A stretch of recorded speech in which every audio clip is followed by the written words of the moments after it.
था कि अगर किसी ने झूठी शिकायत करी तो उसके खिलाफ कार्रवाई होगी, जिसको हटा दिया गया है।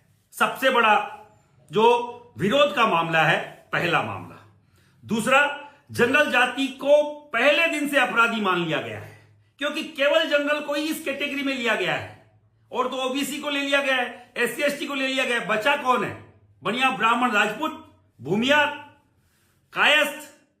अगर ज्यादा डीप में जाए तो हरियाणा, दिल्ली और पंजाब का जाट, महाराष्ट्र का मराठा, गुजरात का पटेल, बिहार का भूमियार, उन लोगों को केवल ये जो 30-35 जातियां हैं, इनको इस क्राइटेरिया में लिया गया है और मान लिया गया है कि पहले दिन से ये अपराधी हैं, क्योंकि उन्हीं के खिलाफ ये बिल आया है।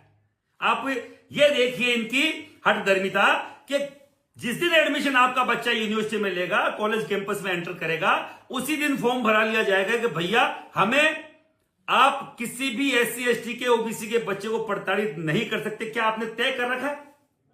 आपने पूर्वाग्रह से ग्रसित होकर यह तय कर दिया है कि साहब शोषण है, प्रताड़ना है, यह केवल जनरल कास्ट के बच्चे करते हैं।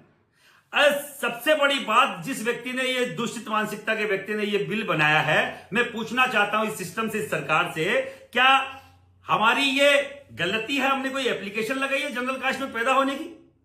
ये भगवान का किया हुआ काम है। किसी भी जाति में कोई पैदा हो, 5000 साल पुरानी कहानियां बनाकर अब तक जनरल कास्ट को प्रताड़ित करने के अलग अलग जो आप कभी एक्ट ला रहे हैं, एससी एसटी एक्ट, कभी किसी एससी एसटी के व्यक्ति ने आपसे इस तरीके का एक्ट नहीं डिमांड करी। आपने आज से 5 साल पहले उठा के हम पे थोप दिया कि बिना, जब तक जांच नहीं होगी उनकी जमानत नहीं होगी, जब तक वो जेल के अंदर रहेगा।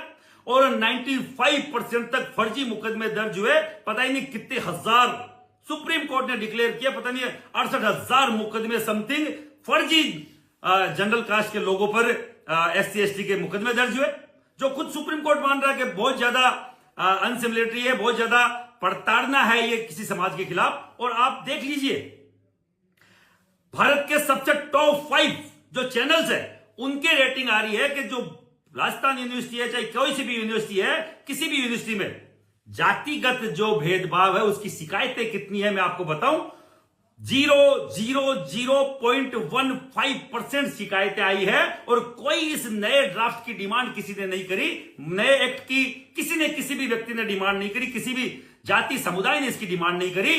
पर इस केंद्र सरकार ने, भाजपा सरकार ने ये नया एक्ट लाकर आपके और अनुसूचित वर्ग के बच्चों के, अनुसूचित जनजाति वर्ग के बच्चों को, ओबीसी बच्चों को, ओबीसी की जाति के बच्चों को आपकी जाति से अलग करने का काम, एक अलग से नया एक सिस्टम पैदा कर दिया है। मेरे बचपन का कोई मित्र है, मेरे स्कूल का कोई मित्र है, पहली क्लास से 12वीं क्लास तक साथ रहता है, कॉलेज में जैसे ही आएगा और वो, मैं उससे हंस बोल नहीं सकता, मैं उससे मजाक नहीं कर सकता, मैं उसके साथ बैठ नहीं सकता, क्योंकि कब क्या मालूम किस व्यक्ति के द्वारा उसको बहकाकर मेरे खिलाफ एक एप्लीकेशन दिला दी जाए, मेरे बच्चों के खिलाफ एक एप्लीकेशन दिला दी जाए, और उस एप्लीकेशन में यह लिख दिया जाए कि इसने मेरे साथ गलत तरीके का अनुचित व्यवहार किया है, लिंग के आधार पर, जाति के आधार पर, धर्म के आधार पर, क्षेत्र के आधार पर।